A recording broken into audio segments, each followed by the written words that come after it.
Installation and operation manual for vacuum machine. 1. Installation steps.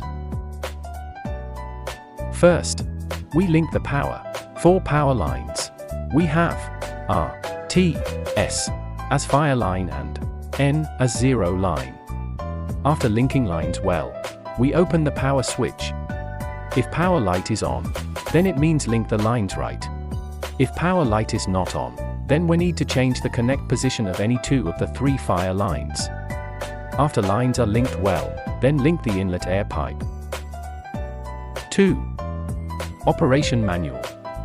Put the material into vacuum machine. Turn the vacuum switch to the left.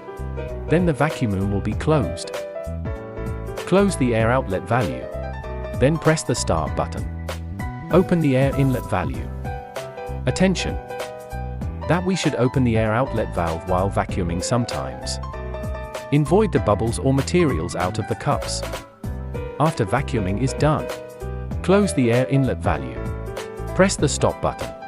Open the air outlet valve. Then turn the vacuum switch to the left. Open the vacuum room. Finished.